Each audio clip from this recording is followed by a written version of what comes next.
আপনারা জন্মদিন পালন করবেন। কার জন্মদিন? শ্রীকৃষ্ণের জন্মদিন। শ্রীকৃষ্ণের জন্মাষ্টমী পালন করবেন। আপনার বাচ্চার বার্থডে পার্টি যেমন করেন সেরকম। তাহলে কেক কাটা নয়, মোমবাতি জ্বালানো নয়। কৃষ্ণের জন্মাষ্টমী পালন করবেন। আগের দিনে একাদশীর দিনে যা যা করেন, একাদশীর আগের দিনে যা যা করেন, নিরামিষ খান, হ্যাঁ, একটু মাথাতে সাবান টাবান নিয়ে নিতে পারেন, নখ কেটে নিতে পারেন।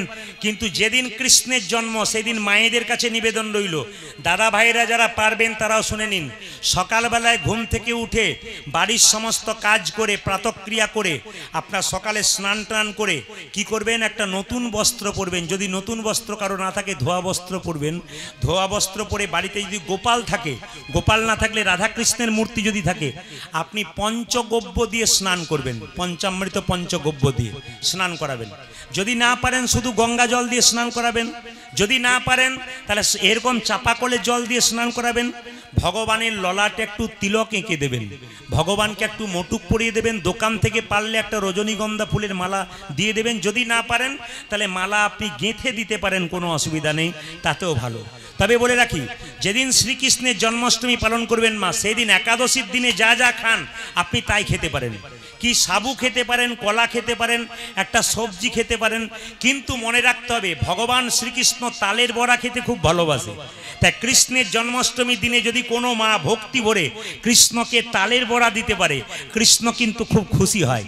এই জন্য কৃষ্ণের জন্মাষ্টমীর দিনে আপনি কৃষ্ণের অষ্টোত্তর শতনাম পালন বলুন, হরে কৃষ্ণ নাম ভজন করুন কৃষ্ণের সামনে। তবে বলে রাখি, আর একটা কাজ করবেন, আপনাদের ছেলের যখন জন্মদিন হয় তখন তো একটা মোমবাতি জ্বালেন, একটা কেক কাটেন, আর কি বলেন, হ্যাপি বার্থডে টু ইউ ফুস বলেন না? কিন্তু এতজন কীর্তন শুনতে এসছেন, একজন বলতে পারবেন আপনারা কেন কেক কাটেন বা মোমবাতি জ্বালান? কেউ বলতে পারবেন না। এটা কাদের? খ্রিস্টানদের। আমরা খ্রিস্টানদের ধর্মকে নকল করতে পারি, খ্রিস্টানরা তো আমাদের ধর্মকে নকল করে না। আমরা খ্রিস্টানদের বার্থডে পালন করছি, খ্রিস্টানদের আমরা ওই যীশু খ্রিস্টের জন্মদিন পালন করছি, ওই মহাপ্রভুর জন্মদিন পালন করবার সময় তো আমরা কেউ করতে পারছি না। কই ওরা তো কোনোদিন দুর্গা পুজো করে না, কোনোদিন দুর্গার অষ্টমী করে না, আপনি করছেন। আমরা নকল করতে করতে ধর্মটাকে আমাদের শেষ করে দিলাম। নিজের বাবাকে বাবা বলতে শিখলাম না, আমরা পরের বাবাকে বাবা বলতে বলতে আমাদের ধর্মটাকে আমরা শেষ করে দিলাম। তবে আমি একটা কথা বলবো, সব ধর্মকে সমান সম্মান দিন, কোনো ধর্মকে ছোট নয়। শুধু আমার বলার বক্তব্য একটাই, নিজের ধর্মকে ঠিক রেখে চলুন। স্বধর্ম যদি কেউ ত্যাগ করে তার মৃত্যুর সমান, মরে গেলেও তার কোনো ব্যাপার নেই, মৃত্যুর সমান। ওই জন্য স্বধর্ম পালন করুন। আপনারা বারবার নিবেদন রাখলাম, কৃষ্ণের জন্মাষ্টমীর দিনে পরের দিনে আপনারা পালন করবেন। আর কৃষ্ণের জন্মাষ্টমীর দিনে সারাদিন কীর্তন করবেন। যদি কাউকে দিয়ে পারেন লীলা কীর্তন করাবেন, যদি না পারেন আপনি কীর্তন করবেন, নামের দল দিয়ে কীর্তন করাবেন। কৃষ্ণ খুব খুশি হয়ে যাবে। একটু পরমান্ন দেবেন, তুলসী পত্র দেবেন। আর কৃষ্ণের জন্মদিনে যদি আপনারা কেউ কৃষ্ণের মোটুক কিনতে পারেন আর একটা ময়ূরের পালক বাড়িতে কিনে আনতে পারেন, সেদিন কিন্তু বিরাট শুভ।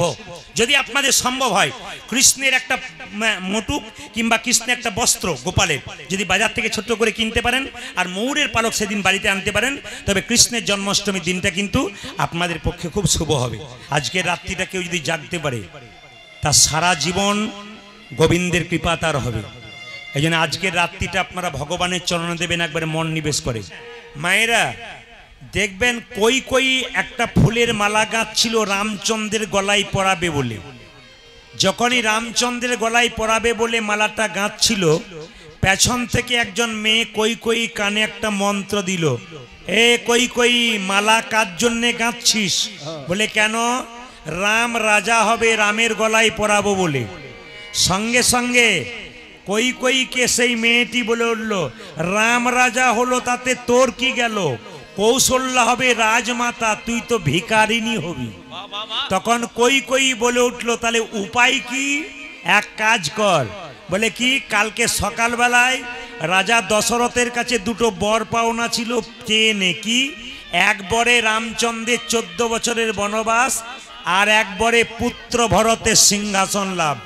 মায়েরা একটু জোরে বলুন তো, যে মেয়েটি কই কইর কানে বিষ ঢাললো ওই মেয়েটির নাম কি? জোরে বলুন। এমন ভাবে বলছেন যে আপনাদের পাড়ার লোক বোধ হয়। কিন্তু জেনে নিন মায়েরা, কানের মধ্যে কেউ যদি এ জগতে কেউ যদি বিষ খায়, ওষুধে ডাক্তারখানায় গেলে তার রোগ ভালো হতে পারে, বেঁচে যেতে পারে, কিন্তু কানের মধ্যে কেউ যদি একবার বিষ দেয়, এ এমন সংসার ভেঙে দেয়, সে সংসার জোড়া লাগানোর উপায় নাই। তাই আপনারা যারা কীর্তন শুনতে এসছেন, কীর্তন শুনতে শুনতে পাশ থেকে দেখবেন দু চারজন মাঝে মাঝে আপনাকে গল্প শোনাবে, বুঝে নেবেন ওগুলো মন থরার পার্টি এসেছে। ওদের দিকে তাকালে আপনারও মনটা কিন্তু ভগবানের চরণ থেকে সরে যাবে। আপনারা ভাগ্যবান এবং ভাগ্যবতী যে আজকে একটা শুভ লগ্নে আপনারা ভগবানের কাছে বসতে পারেন। ভগবানের কাছে বসতে পারার ক্ষমতা কার আছে? ভাগ্যবান এবং ভাগ্যবতী যারা, নিতাই গৌর হরি বল বলে তাদেরই আছে। এই জন্যে আপনারা ভগবানের কাছে বসেছেন, আজকে যা চাইবেন চেয়ে নিন, কিন্তু নাম কীর্তন শ্রবণ করে নিন। যাবার সময় কিছু নিয়ে যাবেন না, খালি হাতে এসেছেন, খালি হাতে যাবেন, খালি হাতে। কানে শুনুন, নাম করুন, জীবন সুন্দর হবে। জন্ম মৃত্যু বিয়ে এই তিন বিধাতাকে নিয়ে, এই জন্য কাজ যে কখন কি হবে কেউ জানে না। শুনে নিন, জীবন সুন্দর করুন, আপনার সংসার সুন্দর হবে, ছেলে মেয়ে ভালো হবে, সংসারে আনন্দ পাবেন। মায়েরা, কৃষ্ণ জন্ম নিয়েছিল কংসের কারাগারে। যখন জন্ম নেয় কারাগার অন্ধকার, জন্ম নিল কারাগার আলো হয়ে গেল। তত্ত্ব বলল, যারা কীর্তন শুনতে এসছেন প্রত্যেকের একটা করে কারাগার আছে, নাম হচ্ছে হৃদয় কারাগার। যিনি হরিনাম শোনেন, কৃষ্ণ নাম বলেন, তার কিন্তু এই হৃদয় কারাগারটা আলো হয়ে যায়। আর যিনি জীবনে হরিনাম শোনে না, কৃষ্ণ নাম শোনে না, তার দেখবেন এখানটা চিরকাল অন্ধকার হয়ে যায়। কিছু মনে করবেন না, রক্তের গরমে, ক্ষমতার অহংকারে এমন মানুষ আছে কীর্তন শুনতে চায় না। আপনারা সেই লোকটাকে 10 বছর পরে দেখবেন, আপনি শুনুন আর না শুনুন, উনি শুনছেন। কারণ উনি বুঝতে পেরে গেছেন, যা করলাম এ আমার জন্যে নয়, যাদের জন্যে করলাম তারা আমায় ভালোবাসে না। সুতরাং একমাত্র ভগবান ছাড়া পৃথিবীতে আপন কেউ নেই। হরে কৃষ্ণ। একটু জেনে নিন মায়েরা, একজনের কথা আপনারা শুনেছিলেন, তার নাম হচ্ছে দস্যু রত্নাকর। মায়েদের জানা আছে নামটা? এই দস্যু রত্নাকর কিন্তু ঝোপে লুকিয়ে থাকতো।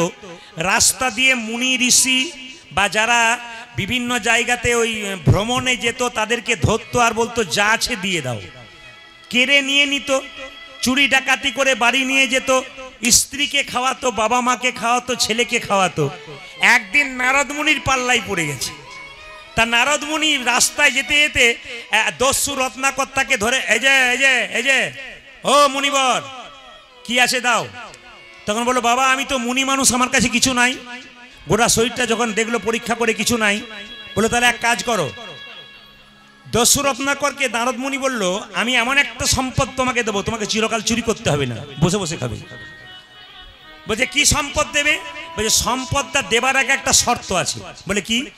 তুমি যাদের জন্য চুরি করছো তাদেরকে জিজ্ঞেস করো, তুমি যে পাপ করছো তোমার পাপের ভাগী তারা হবে?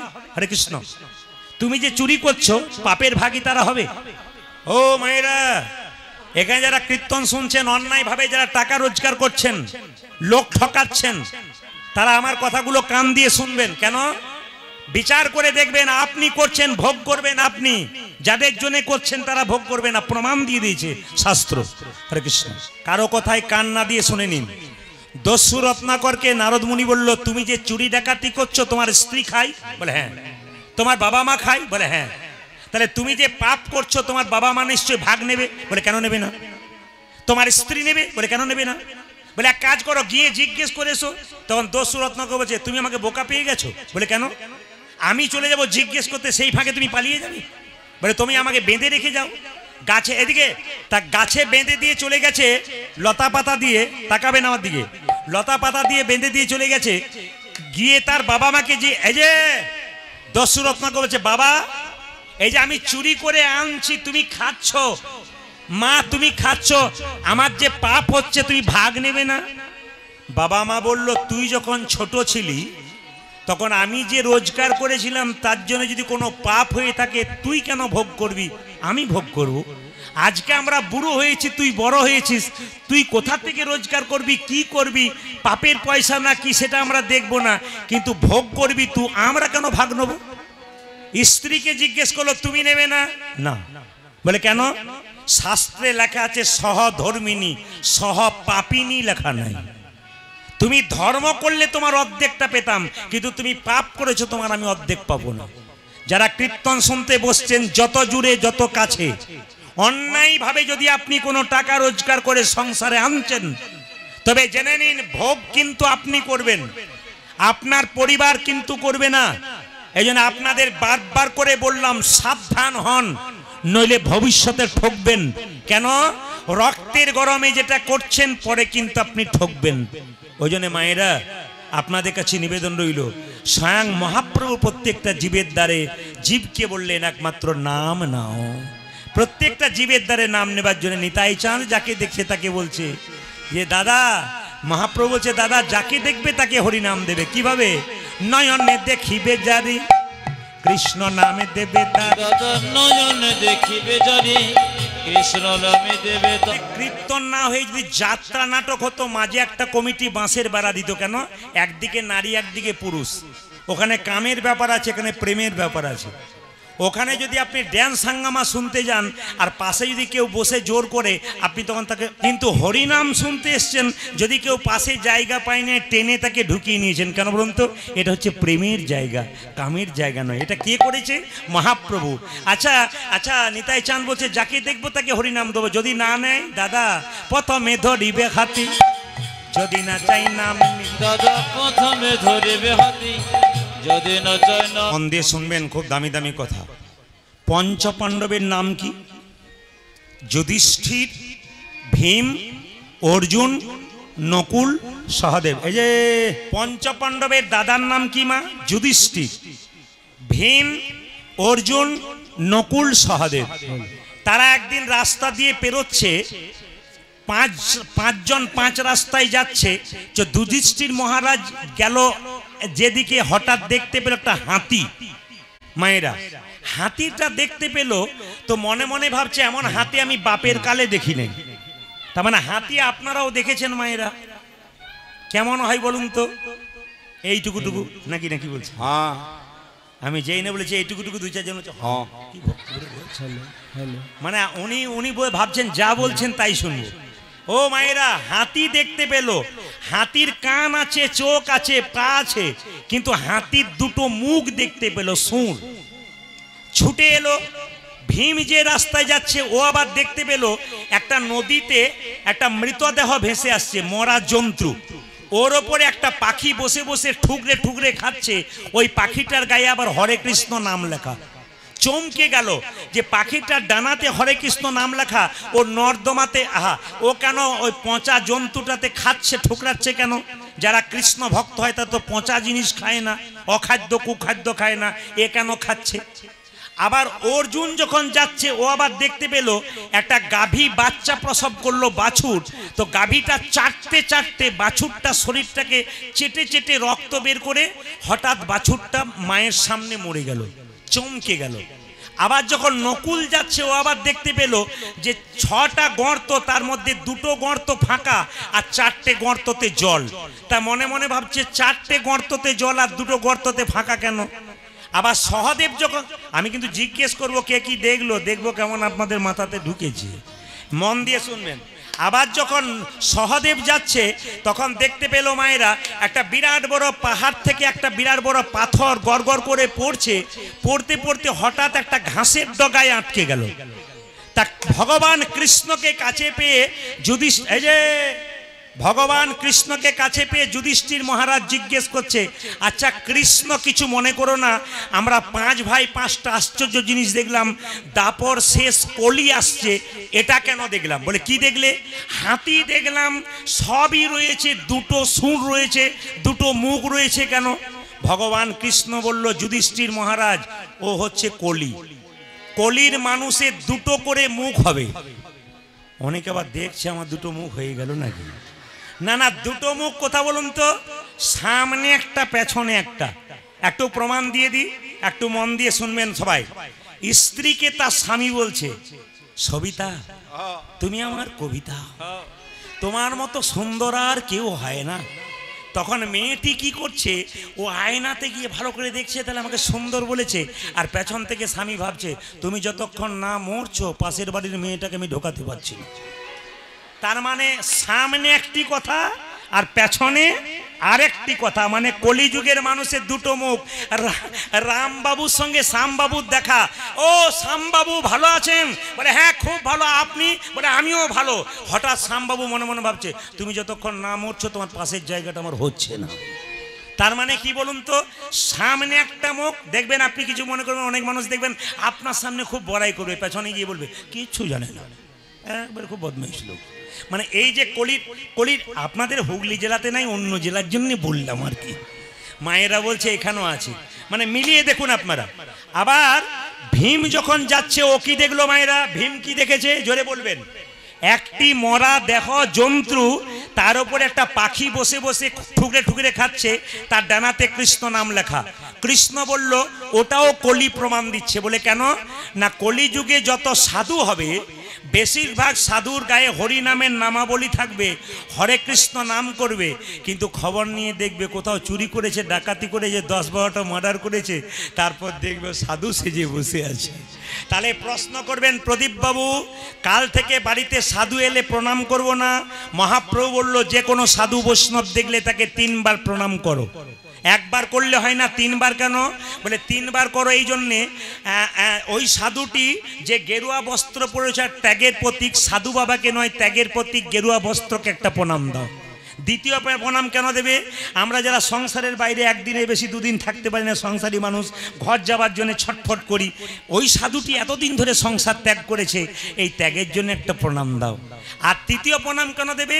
যার দরজায় কোনোদিন হরিনামের ধ্বনি হয় নাই, ওই যে সাধুটি চুরি করে ডাকাতি হয়ে নিতাই গৌর হরিবোল বলছে, ওই হরিবোল ধ্বনিটাকে একটা প্রণাম।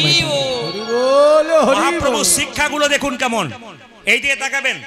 এবার 3 নম্বর, অর্জুন কি দেখলো মা? অর্জুন দেখতে পেল একটা গাভী বাচ্চা প্রসব করলো, চারটে বাচ্চাটা শরীরে রক্ত বেরোলো, বাচ্চা মরে গেল। আমাদের সমাজে যারা কীর্তন শুনছেন, বাচ্চাগুলোকে মানুষ করছেন, বাচ্চাগুলোকে আপনারা জীবন্তে মারছেন। কীর্তনে আসরে প্রদীপ পাল বলে গেল, শুনে নিন, লাইভ হচ্ছে, ক্যামেরা হচ্ছে, শুনে নিন। আপনাদের বাচ্চাগুলোকে আপনারা জীবন্তে মারাচ্ছেন। কিরকম না, এ কথাটা বলেছেন বিবেকানন্দ, জীবন্তে মরা। তার মানে ছেলেটা পড়াশুনো করছে, আপনি কি বলছেন? পাশের বাড়ির ছেলেটা ফার্স্ট হচ্ছে, ওর চাইতে তোকে বেশি নাম্বার নিতে হবে, তোকে টাকা রোজগার করার মেশিন তৈরি করে দেবো। কিছু মনে করবেন না, ছেলেকে আগে কৃষ্ণ ভক্ত তৈরি করুন। কৃষ্ণ ভক্ত তৈরি করলে তাকে 4 ঘন্টা পড়তে হবে না। কেন বলুন তো? ভক্তি যার মাথাতে আছে, পড়াশুনো তার আস্তে আস্তে গোবিন্দের কৃপাতে ঠিকই হয়। কারণ গোবিন্দের উপর ভরসা না করাতে শিখলে আপনার বাচ্চা শিখবে কি করে? এইদিকে তাকাবেন, আপনার ছেলেকে, এদিকে আপনার ছেলেকে বলছেন বিবেকানন্দ পড়, ঈশ্বরচন্দ্র পড়, এগুলো পরীক্ষাতে পড়বে, কিন্তু একবারও কি বলছেন ঈশ্বরচন্দ্র বিদ্যাসাগরের চরিত্রটা পড়। নিজের মায়ের অসুখ হয়েছিল, চাকরিতে রিজাইন দিয়ে তিনি কি করেছিলেন, দামোদর নদী পার হয়ে মাকে দেখবার জন্য ছুটে এসেছিলেন। ঈশ্বরচন্দ্র বিদ্যাসাগরের রচনা পড়বে, মুখস্থ কর বলছে, কিন্তু চরিত্রটা পড়তে বলছে না। আমরা আমাদের ছেলেগুলোকে জীবন্তে মেরে দিচ্ছি। আপনাদের ছেলেকে আপনারা পড়াশুনো করাবেন, শিক্ষিত করাবেন, শিক্ষিত না হলে হবে না। সে চাকরি করবে, সব করবে, কিন্তু তার জন্য বিবেক থাকে, বৈরাগ্য থাকে, সে যেন মা বাবাকে চিনতে পারে, শেষ বয়সে যেন মা বাবাকে বৃদ্ধাশ্রমে না দিতে পারে, এমন বাচ্চা নিতাই গৌর হরিবোল বলে আপনারা তৈরি। শুধু কীর্তন শুনলে হবে না, আপনার ছোট্ট বাচ্চাকে সকালবেলায় শেখাতে হবে, আগে মন্দিরে প্রণাম কর, তোর দাদু ঠাকুমাকে প্রণাম কর, আমাকে, তোর বাবাকে প্রণাম কর, তারপর পড়তে বস। এগুলো শেখাবেন, এ দায়িত্ব আপনাদের। বিজ্ঞান স্বীকার করেছে যে বাবার চাইতে মায়ের গুণ বাচ্চাদের মধ্যে বেশি প্রতিফলিত হয়। কেন বলুন তো? বাবার চাইতে বাচ্চাগুলো মায়ের কাছে বেশিক্ষণ থাকে। মা যেমন শেখাবে বাচ্চা সেরকম শিখবে। আপনারা যেমন আচার করবেন বাচ্চার বিচার কিন্তু সেরকম হবে। এই জন্য দেখবেন হরিবাসরে বাবারা তো কীর্তন শোনে, তার চাইতে সংসারে মায়েরা কেন বেশি শোনে বলুন তো? মায়েরা যত শুনবেন তত কিন্তু আপনাদের সংসারের মঙ্গল হয়ে যাবে। বলে বাহ, ভালো উত্তর পেলাম। আচ্ছা এদিকে তাকাবেন, সহদেব নকুল বলছে আমি দেখলাম 6টা গর্ত, তার মধ্যে 4টাতে জল, 2টোতে নাই। মানে কি? ভগবান কৃষ্ণ বলল কলিযুগে যা হবে আড়ম্বর হবে, ভেতরে কিছুই নাই। পুজো পাঠ হবে, আড়ম্বর দেখতে পাবেন, লাইটের কানেকশন দেখতে পাবেন, লাইটের দেখবেন, লাইট দেখতে পাবেন, আলো দেখতে পাবেন, ফুল দেখতে পাবেন, কিন্তু ভক্তিতে কিছু নাই। কিরকম বলুন তো? আপনাদের হুগলিতে তারকেশ্বরে দুর্গা পুজো হয়, আপনারা সবাই দেখতে যান, বলুন তো প্যান্ডেল দেখতে যান না দুর্গা দেখতে যান? জোরে বলুন। আপনারা প্যান্ডেল দেখতে যান না দুর্গা দেখতে যান? দুর্গা ঠাকুর ছোট মতো পেছনে বসে আছে, আর প্যান্ডেলটা বিরাট বড় লাইটের রোশনা। মানে কি? আড়ম্বরতা আছে কিন্তু ভক্তি নাই। আমি 1 বছর পেরিয়ে যাচ্ছিলাম দুর্গা পুজোর সময় গান করতে, হঠাৎ রাস্তাতে দেখতে পাচ্ছি একজন বলছে থিম দেখবেন। বললাম থিম মানে বুঝলাম না। বলে দেখুন। বলে কিরকম? না, শিব স্কুটার চালাচ্ছে আর দুর্গা তার পেছনে হাত দিয়ে বসে আছে। এটা আপনাদের হাসি লাগছে, অন্য জাতের মানুষ বলছে ধর্মটাকে নিয়ে এরা ছেলেখেলা করছে। লজ্জা লাগা উচিত সেই সমস্ত কমিটির যারা শিবকে স্কুটার চালায় আর তার পেছনে দুর্গাকে হাত দিয়ে নিয়ে যাওয়া হয়। এর চাইতে লজ্জার কি আছে? আমরা ধ্বংসের পথে আমাদের ধর্মটাকে নিয়ে যাচ্ছি। আড়ম্বরতা আছে কিন্তু ভক্তি নাই আমাদের মধ্যে। এটা কিন্তু আসল দরকার, ভক্তির দরকার আছে। একটা কালী পুজো হচ্ছে, শ্যামা সঙ্গীত বাজছে না, কি বাজছে দেখবেন আপনারা? এমন জিনিস বাজছে যে বয়স্ক মানুষরা বাড়িতে থাকতে পারছে না, রোগী মানুষ বাড়িতে ছটপট ছটপট করছে, ছেলেরা এমনভাবে ডিজে বক্স বাজাচ্ছে। এই জন্য আপনাদের কাছে নিবেদন রইল, এমন সন্তান তৈরি করুন যে সন্তানের জন্য আপনার কাছে নালিশ শুনতে না হয় যে আপনার ছেলেটা এরকম করে বেড়াচ্ছে। কিন্তু এক জায়গাতে আমাদের ওখানে মদ খাচ্ছে পুজোর সময়, তখন একজন মাকে বলছে তোমার ছেলে মদ খাচ্ছে, তখন বলছে 2-4 দিন খাবে না পুজোতে, 2-4 দিন খাবে না। কিছু মনে করবেন না, তাহলে মা বাবা যদি বলে পুজোতে 2-4 দিন খাবে না, তাহলে সে মা বাবা কেমন তৈরি হলো? আড়ম্বরতা কিরকম? বিয়ে হচ্ছে, মায়েরা বিয়ে হচ্ছে, আপনাদের তো সব বিয়ে হয়েছে, তো বিয়েতে দেখবেন মালা বদল হয় না? জোরে বলুন হ্যাঁ না না?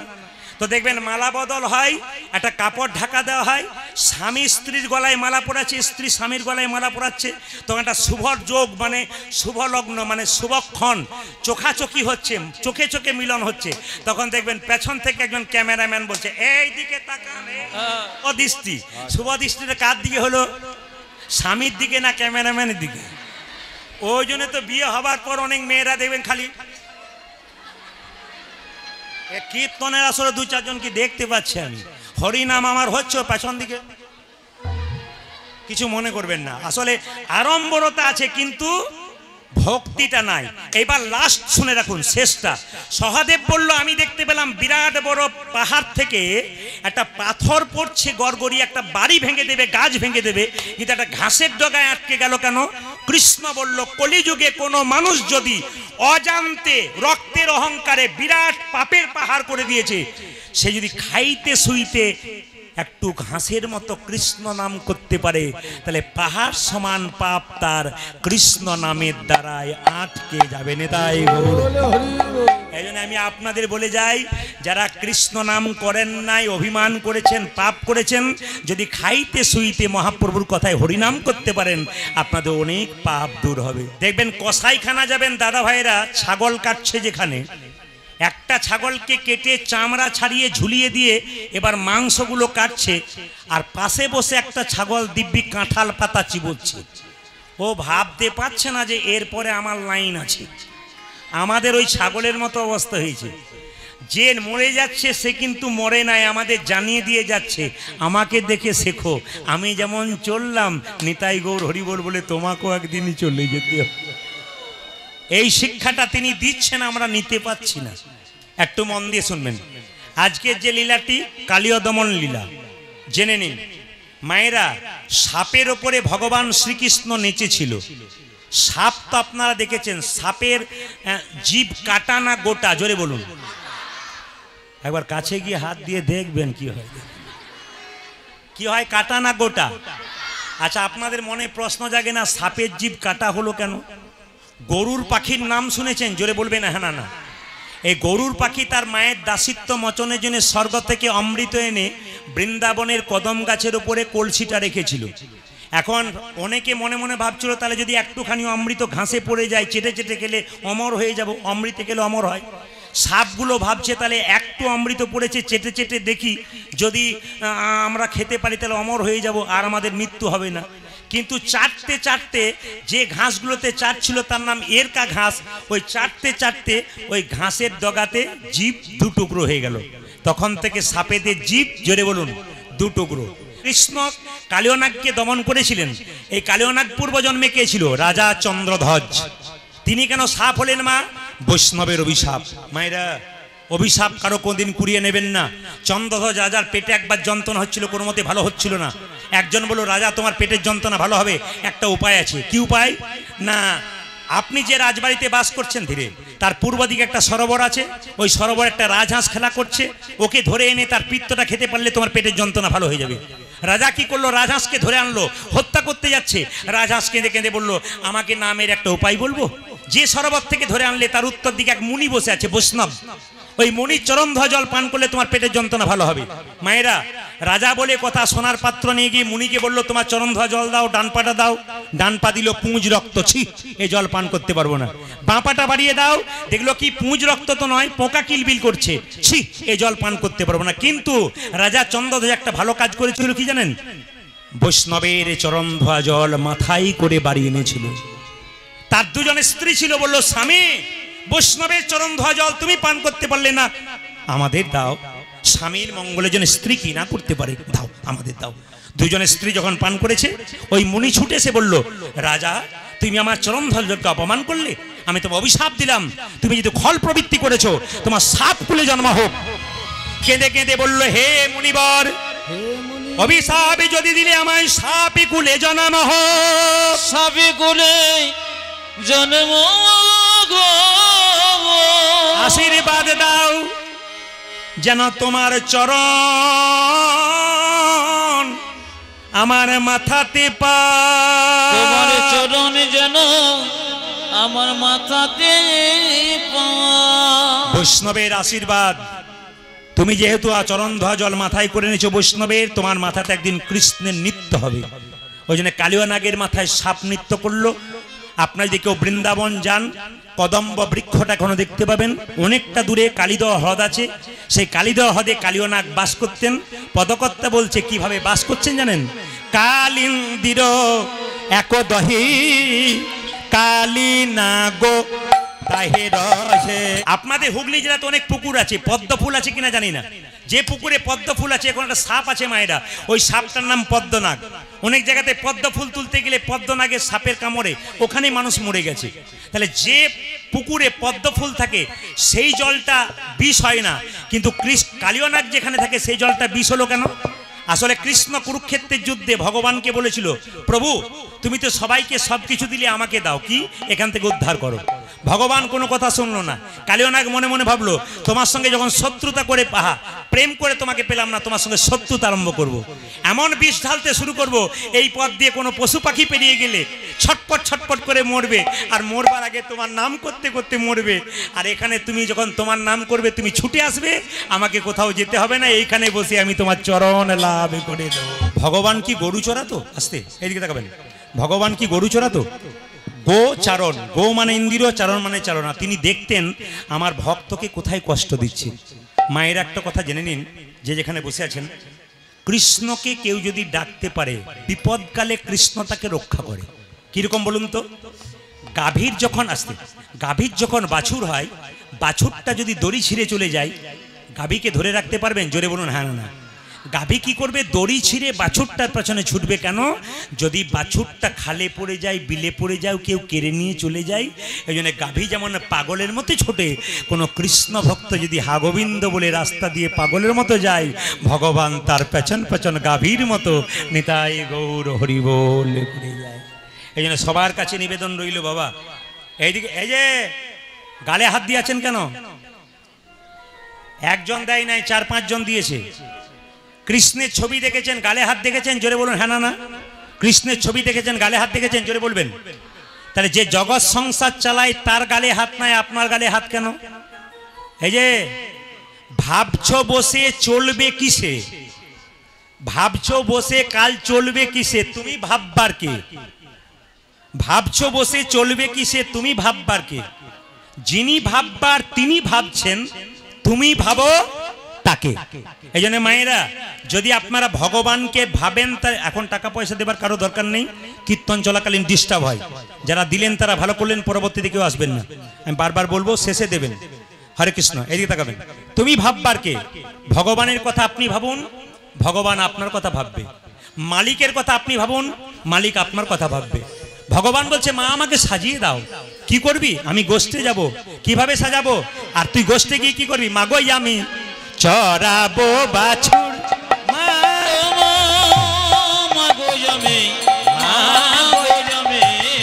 মায়েরা কেউ রাগ করবেন না, সব সেজে এসছেন তো। আপনি কি দেখতে পাচ্ছেন আমি সাজিয়েছি কিনা সাজিনি? আমি কিন্তু সবাইকে দেখতে পাচ্ছি কে সেজেছেন, কিছু মনে করবেন না। বাবারাও সেজেছে, মায়েরাও সেজেছে। আমি কোন সাজের কথা বলছি, যারা ভক্ত মানুষ তারা বুঝতে পেরেছি। তবে একটা কথা বলি মায়েরা, আপনার সাজবেন সাজবেন, রাত্রিবেলাতে সাজার নিয়ম নয়। বলে তাহলে বিয়ে বাড়িতে যখন যাব তখন কি হবে? সূর্য ওঠার আগে সেজে নেবেন, রাত্রিবেলায় নয়। আমরা তো প্রায় বাড়িতে বাসা পাই, আসতে এদিকে আসতে, আমরা তো প্রায় জায়গাতে বাসা পাই। অনেক মেয়েরা কীর্তন শুনতে আসার আগে আমাদেরকে তাকাবেন, ডিজাইন। আবার দেখবেন অনেকের মধ্যে কানের মধ্যে ঝাড়বাতি দিচ্ছে। আস্তে দাদা ভাইয়েরা মনে মনে ভাবছে, বলুন বলুন, কোনো অসুবিধা নাই, আপনি যত পারেন বলুন, কারণ আমরা বললে গন্ডগোল আছে, আপনি বললে কোনো অসুবিধা নেই। একটু বলে দিই আপনাদের, সন্ধ্যাবেলায় চুল বাঁধতে নেই।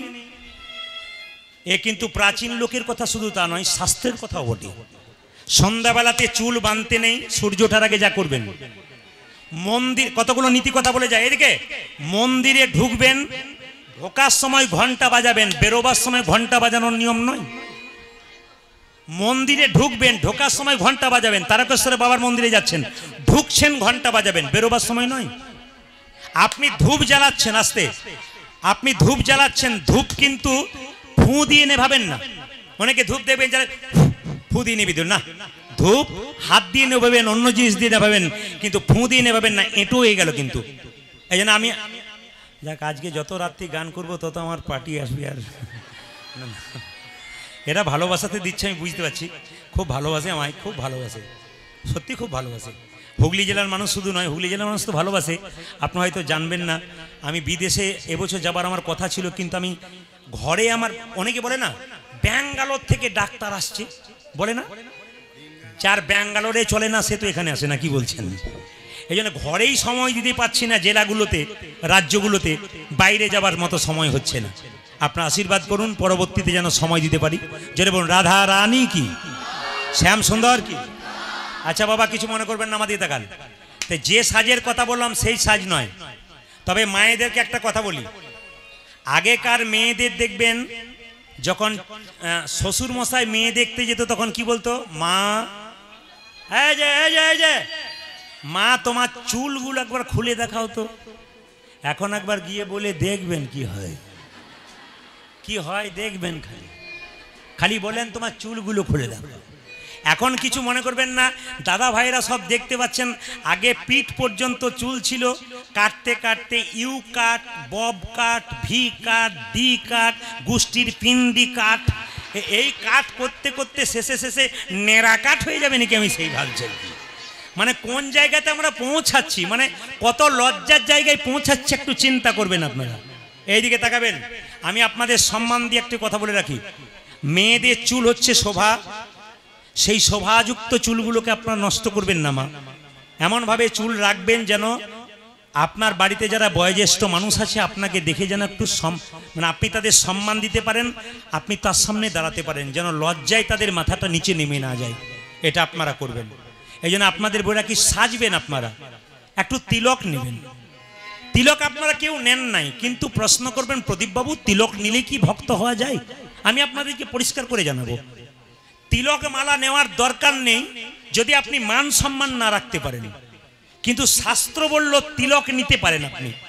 তার অনেকে মনে মনে ভাবছে তিলক তো নিতে বলছেন, কিন্তু বাজারে গিয়ে যখন তখন গন্ডগোল হয়ে যায়, কি করব তখন? না, কোনো অসুবিধা নেই। আপনি স্নানের পর এই যে আমি যে তিলকটা নিয়েছি ওই তিলক নেবার দরকার নেই। আপনি স্নানের পর হাতে জল নিলেন, এই আঙ্গুলে করে জল তিলক করে নিলেন, কেউ দেখতে পেল না, কিচ্ছু বলার দরকার নেই, কেউ দেখতে পেল না, জল তিলক আপনার হয়ে গেল। আপনি কি খাবেন তারপর আলাদা ব্যাপার। আগে স্কুলে আপনি ভর্তিটা হন, আগে আপনার ভাবটা জন্মাক, আপনার সব ঠিক হয়ে যাবে। এই জন্য জল তিলক নেবেন যদি পারেন। তাই তুলসী গাছের নিচে যে মাটিটা রয়েছে গাছের নিচে জল ঢালার পর এই আঙ্গুলে করে তিলকটা নেবেন। প্রশ্ন হচ্ছে এই আঙ্গুলটা কি?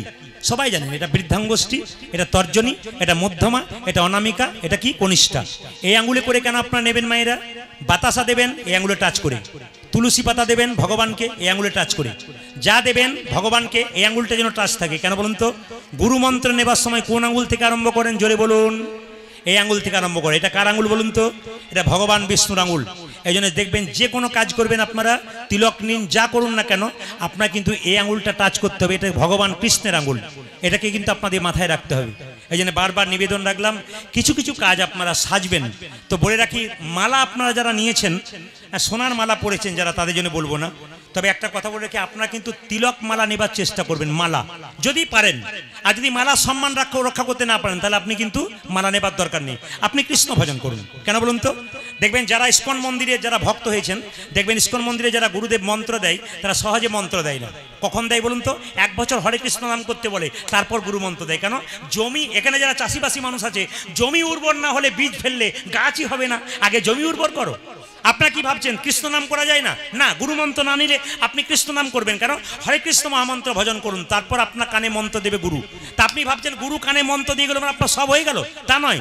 গুরু কানে মন্ত্র দিয়ে দিল, মাস্টারমশাই সবাইকে পড়া দেয়, পড়াটা পড়তে হবে, তবে তো পরীক্ষায় পাস করতে হবে। আপনাকে গুরু মন্ত্র দিল, আপনাকে জপ করতে হবে সকাল দুপুর সন্ধে। যাকে গুরু করবেন, প্রকৃত গুরু করবেন, কেন বলুন তো? সে যেন আপনাকে পথ বাতিয়ে দেয়। গুরু আপনার কাছে আসবে, আপনার সংসারে দুঃখ যন্ত্রণা শুনবে। মেয়েদের মনে কোনো দুঃখ থাকলে, বাবাদের মনে কোনো দুঃখ থাকলে, পাড়া প্রতিবেশীর কাছে বলবেন না, 2 জায়গায় বলবেন। কোথায়? একটি গুরুচরণে, একটি গোবিন্দচরণে। গুরু হলো বাবার মতো, তার কাছে মনের কথা খুলে বলুন, তিনি আপনার সমস্যার সমাধান করে দেবেন। তিনি আপনাকে জানিয়ে দেবেন কোন পথে গেলে তো জীবনটা সুন্দর হবে। এরকম গুরু করবেন। ওইরকম গুরু নয় যে মন্ত্র দিয়ে দিল চলে গেল, আপনার বাড়ির দিকে এলো না। এ গুরু করলে কিন্তু আপনার লাভ হবে না।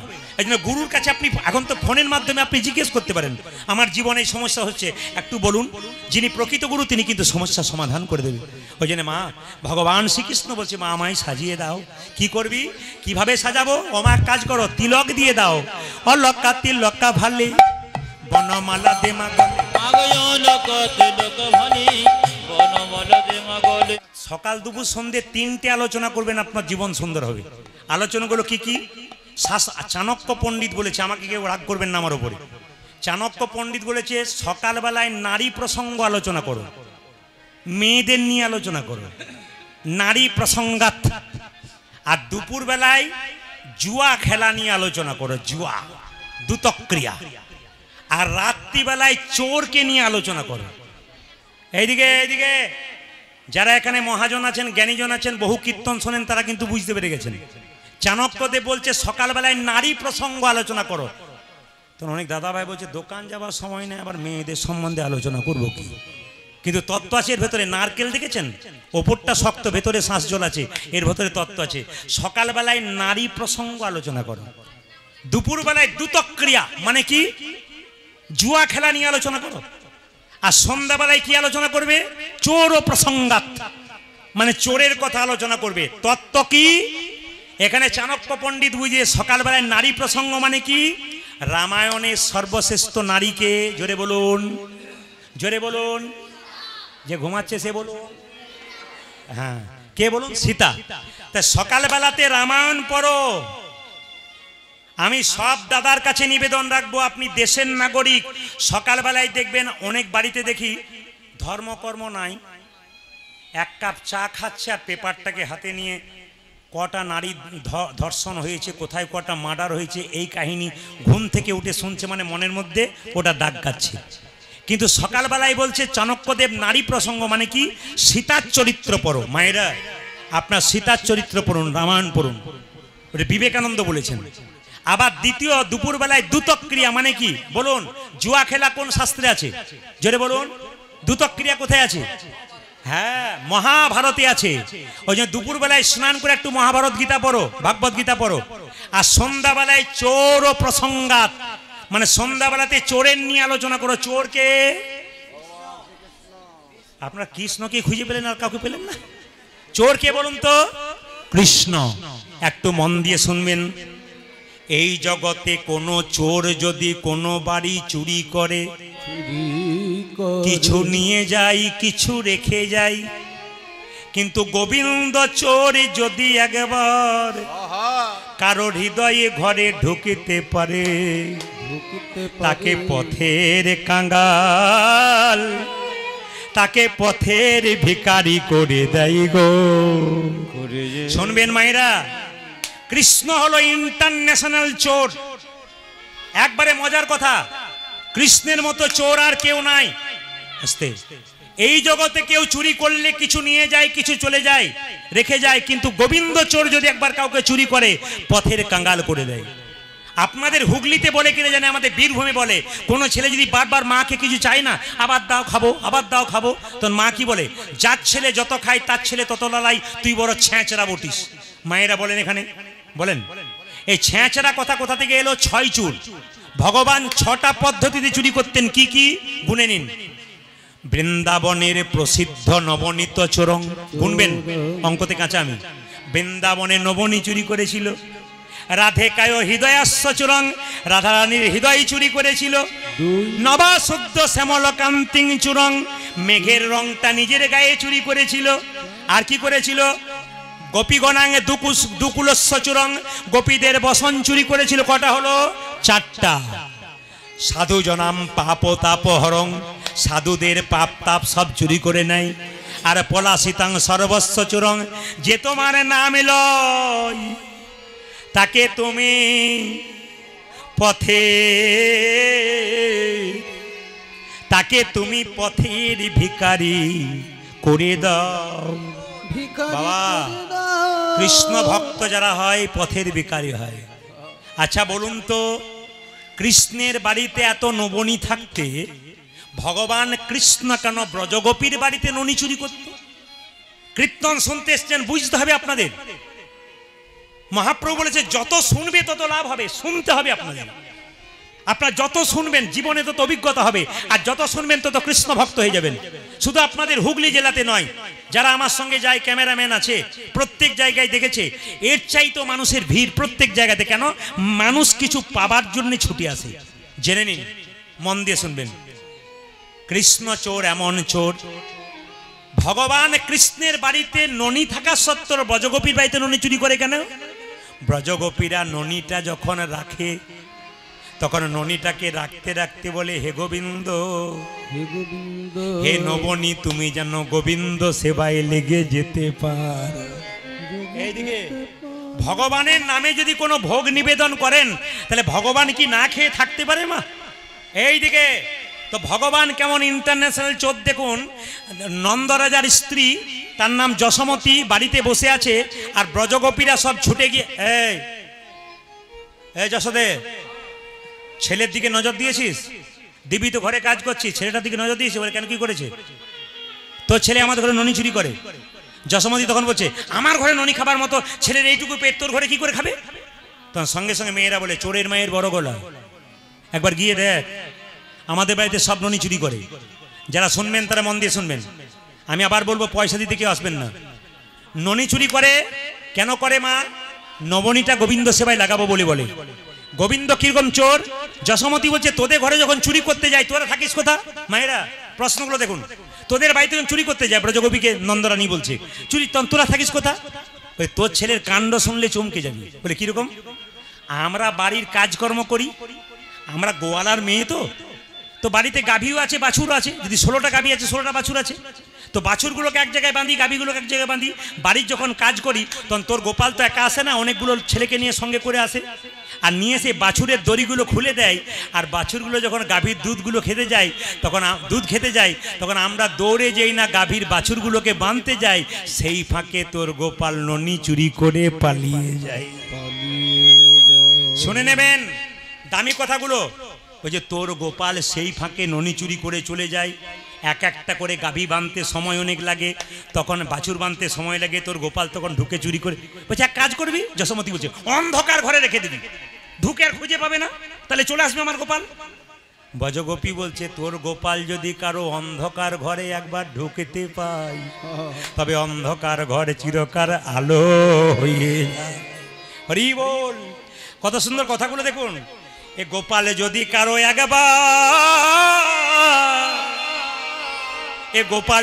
কারো একবার অন্ধকার ঘরে ঢুকতে পারে, তবে তার অন্ধকার ঘরে চিরকালে আলো হয়ে যায়। কথাগুলো কত যুক্তি দেখুন। যশোমতী বলছে তাহলে এক কাজ করবি, শিখাতে রাখবি, নবনী শিখাতে রাখবি, নাগালে পাবে না চলে আসবে। বলছে আমি তো শিখাতেই রাখি, তোরা কি করে খাই? বলছে শোন, তোর গোপাল একাই যায় না, দলবল নিয়ে যাই, এর কাঁধে ওর কাঁধে চেপে যখন নাগালে পায় না বাঁশি দিয়ে খুঁচে দেয়, হাঁ করে দেয়, আর গড় গড় করে নবনী মুখে পড়ে যায়। বলছে এত আমার গোপালের বুদ্ধি? বলে হ্যাঁ, তোর গোপালকে তুই চিনিস না, দেখিস ভদ্র ছেলে মতো, কিন্তু নয় ও। তাহলে এক কাজ করবি, নবনী টাঙিয়ে রাখবি, এ হাঁড়ি টাঙিয়ে রাখবি, নবনী রাখবি না। খালি হাঁড়ি দেখলে, ফাঁকা দেখলে পালিয়ে আসবে। আর নবনী রাখিস না, ফাঁকা হাঁড়ি রেখে দিবি। যশোমতীকে ব্রজগোপীরা বলছে ওটা করেও দেখেছি, আরও গন্ডগোল। বলে কেন? একদিন ফাঁকা হাঁড়ি রেখেছিলাম, যখন হাঁড়িটাকে নামাতে গেলাম দেখে এক হাঁড়ি জল। বলছে জল কি করে হলো? ওই তোর গোপাল হিচি করে দিয়ে চলে গেছে। মানে বুঝতে পারছেন গোপালে কত চালাকি বুদ্ধি? তোর গোপাল হিচি করে দিয়ে চলে গেছে। তাহলে এইবার লক্ষ্য করুন, একজন ব্রজগোপী শিক্ষিত ছিল, পড়াশুনো। সে বলছে এ তোরা ধরতে পারলে তো আমি ধরবো, কেন আমার পড়াশোনা আছে। ব্রজগোপীরা বলো তুই কি করে ধরবি? ভগবান বলছে আমাকে ধরার জন্য শিক্ষার দরকার হয় না, আমাকে ধরার জন্য ভক্তির দরকার হয়। আমাকে ধরার জন্য শিক্ষার দরকার হয় না, আমাকে ধরার জন্য ভক্তির দরকার হয়। মায়েরা তাকান, ব্রজগোপী শিক্ষিত ব্রজগোপী কত চালাক, আমার দিকে তাকান। ও কি করেছে? নবনীর হাড়ির উপরে একটা ঘন্টা বেঁধে দিয়েছে। যেই না ঘন্টা বেঁধে দিয়েছে, তখন গোপাল কি করেছে? অন্ধকার ঘরে ঢুকেছে, এর কাঁধে ওর কাঁধে চেপেছে ধীরে। যেই না ঘন্টাকে দেখেছে, অমনি বলো ঘন্টা। কৃষ্ণ বলছে তুই কেন এলি? ঘন্টা বলছে আমি আসি নাই স্যার, আমাকে আনা হয়েছি। গোপাল বলছে তুই এলি কেন? বললাম তো আমি আসি নাই, আমাকে একজন ব্রজগোপী টাঙিয়ে দিয়ে গেছে। বলছে ঘন্টা তুই বাজবি না? বলে না আমি বাজবো না। বলে বাজলে ভালো হবে না। ঘন্টা বলছে আমি বাজলেই তো আমি বাজবো না। বলে ঘন্টা তুই বাজিস না? বলে আমি বাজবো না, আজে বাজে জায়গায় বাজবো না, বাজার সময় ঠিক বেজে দেবো। ঘন্টা মনে মনে ভাবছে। এইদিকে তাকানো মায়েরা, যেই না গোবিন্দ হাঁড়ির মধ্যে হাতটা ঢোকাচ্ছে, ঘন্টা বাজে নাই। হাত ঢুকিয়ে নবনী তুলেছে, ঘন্টা বাজে নাই। নবনী তুলে হাঁড়ি থেকে বের করেছে, ঘন্টা বাজে নাই। গোবিন্দ যেই না মুখে দিয়েছে, ঘন্টা ধং ধং করে বেজে গেছে। সঙ্গে সঙ্গে গোবিন্দ বলছে ঘন্টা বাজলি কেন? ঘন্টা কেঁদে কেঁদে বলছে হে গোবিন্দ, মন্দিরে তোমার যখন ভোগ লাগে তখন তুমি পাথরের মূর্তি থাকো, ভোগ লাগলে ঘন্টা বেজে যায়। আর জীবন্ত ভগবান যদি ভোগ সেবা করে আমি না বেজে কি থাকতে পারি? হরিবল। না বেজে কি থাকতে পারি, না বেজে কি থাকতে পারি, গোবিন্দ সেবাই লাগিলে পরে না সেজে কি থাকতে পারি। গোবিন্দ সেবাই লাগিলে পরে না বেজে কি থাকতে পারি।